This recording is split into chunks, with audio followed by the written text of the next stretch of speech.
Good morning, pigs. Good morning. Here you go. Look at this happy little group of babies. Hi, Marshmallow.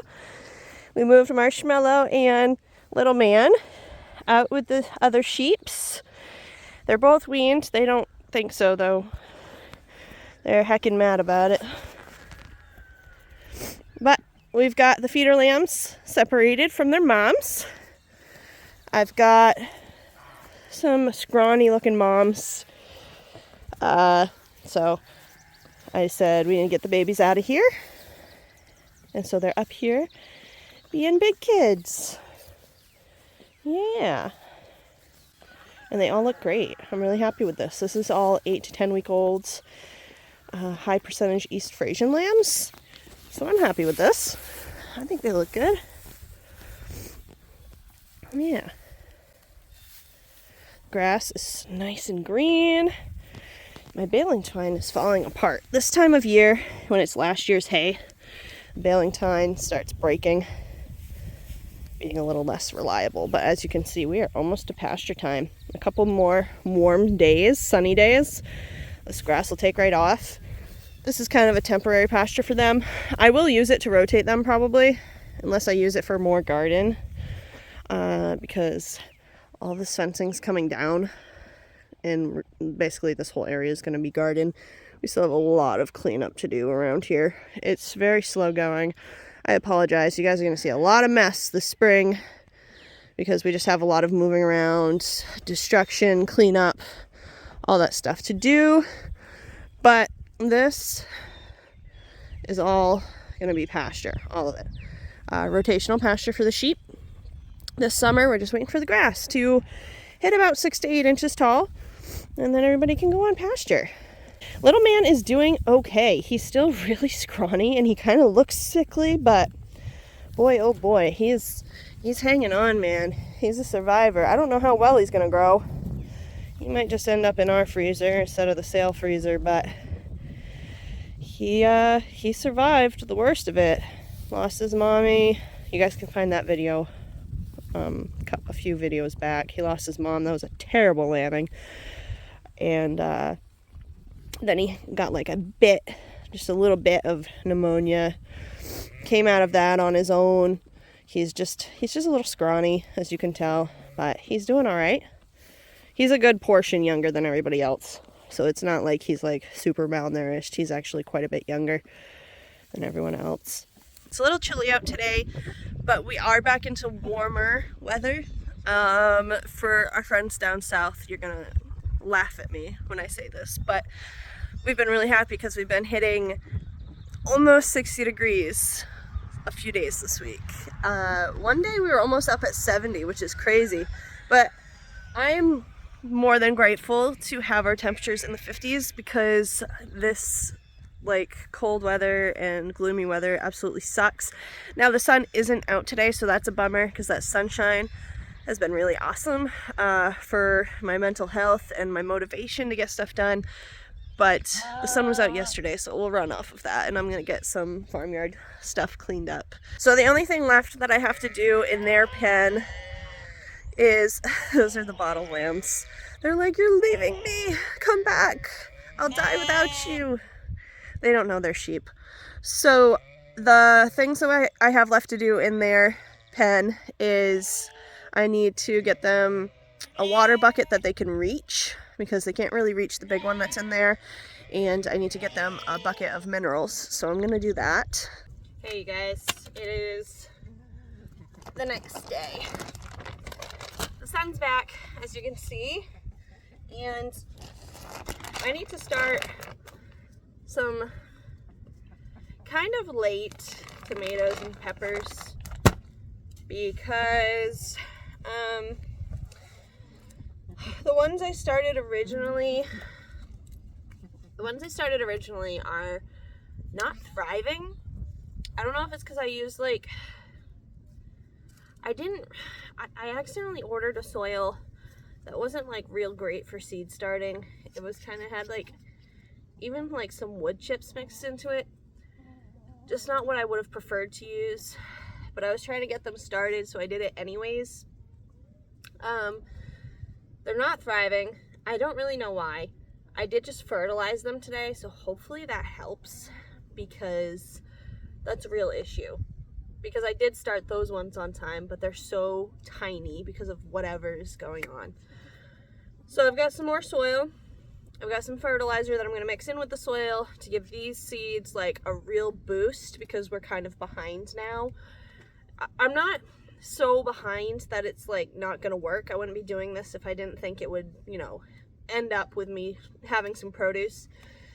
The produce will just be like 3 weeks behind starting when I would originally like it to start, unless this fertilizer really kicks it in the butt, and that would be great.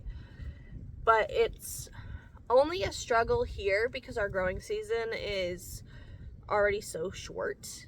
So when you're pushing stuff back a few weeks, you kind of risk not getting as good of a harvest or as long of a harvest, because you get we can get early frosts here.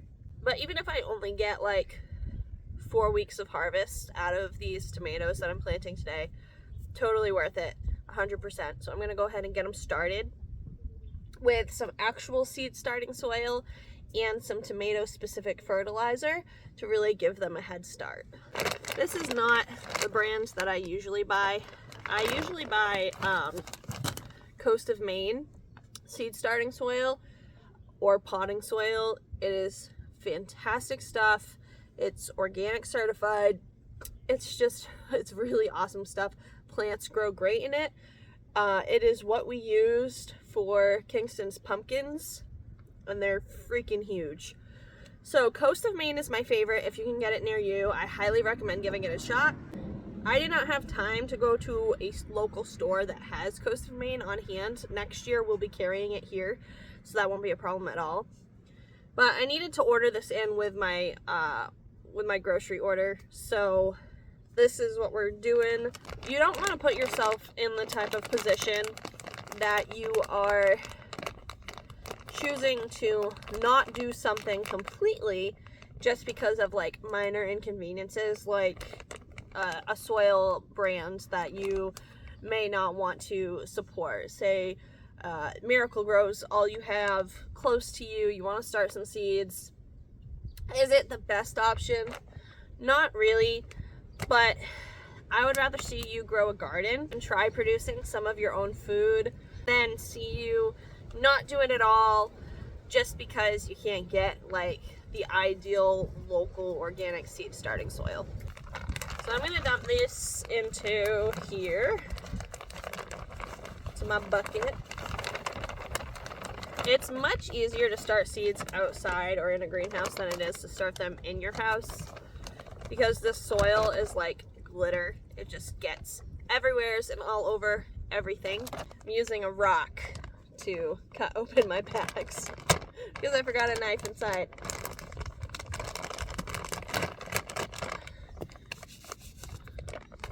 When you were raised on a farm, your ingenuity skills are top notch.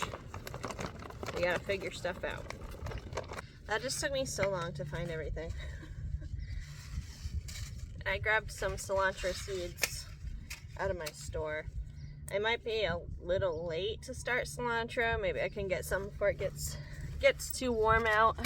Okay, so I have soil in a bucket, seeds starting 6-packs. I just use your standard 6-pack. I order these from Greenhouse Mega Store because they're super cheap. It's awesome. And I have the trays without the holes because I like to bottom water a lot of the time. So I'm gonna wet this soil down fairly decent. I got y'all a little wet, hang on.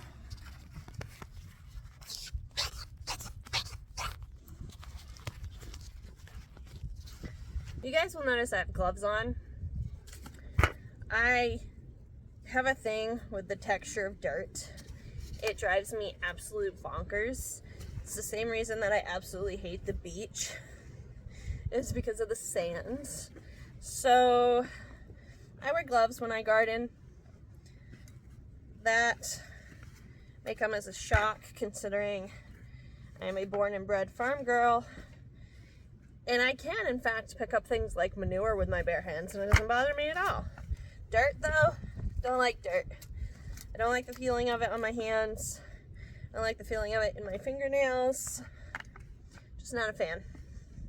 You want it damp, not soaking wet, but damp when you start seeds, because if you put your seeds in here dry, in this soil dry, and then you try to water it, you're going to probably end up with seeds in places that you didn't put them, and your soil's going to act all wonky before it starts soaking up the water, because your soil comes in really dry.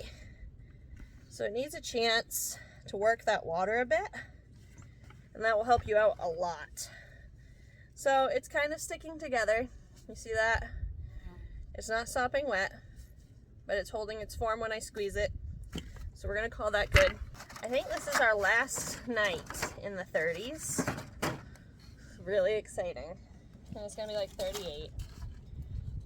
38 degrees, and that's Fahrenheit. Got the seeds starting, 6 packs in the tray. And now I'm just gonna fill them with soil.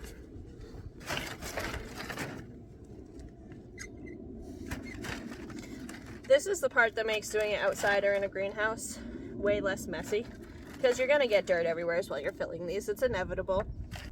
I met some new customers the other day, and they just moved to Maine in November. They didn't get to experience like a nice Maine fall or spring, you know, when the weather's mild and nice. They came right before winter, and they're from Arkansas. And they were like chomping at the bit to get their gardens in, and they were like, holy cow, it takes forever here. I was like, yeah. Our growing season kind of sucks. It's not as bad as it could be. There's other places with way worse growing seasons. Vermont has absolute garbage growing seasons. Some of Maine is solid zone 5. Some of Maine is like a zone 5, zone 4. We are on the line of zone 5 and zone 4.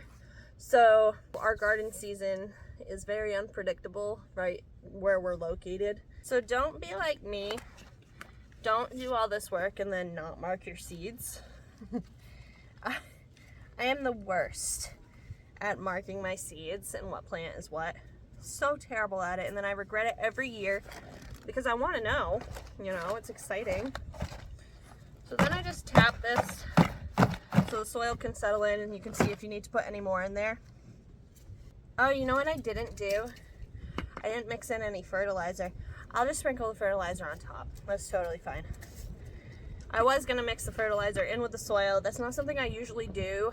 I just really want these tomatoes to grow well. So it was something I was gonna do this time. I can still mix it in with the rest of this tray. We'll just get fertilizer on top. This is the simplicity of seed starting. I'm gonna pluck my tomato seeds into the soil here and then mark them and then water them really good, probably from the bottom. That's why I like these trays without the holes. Bottom watering to start. You have to make sure you're consistent with it so that the soil actually stays moist. But if you are, bottom watering is nice because it doesn't move your soil and your seeds around. You can still totally top water, it's not a big deal. This tray I probably will top water because I want the fertilizer in there, and I'm gonna have to sprinkle it on top. So you have to wet that fertilizer to get it to go down into the soil. That's why it's always kind of like a really good idea if you're gonna fertilize your garden and you're using it, like you're sprinkling it on your garden, to go ahead and do it right before it rains. It's gonna wash all that fertilizer right into your soil, and that works best. It's also a really good idea to plant your seeds right before it rains, because then they get watered really, really good, and you don't have to do it by hand, and they get a really good start for germination.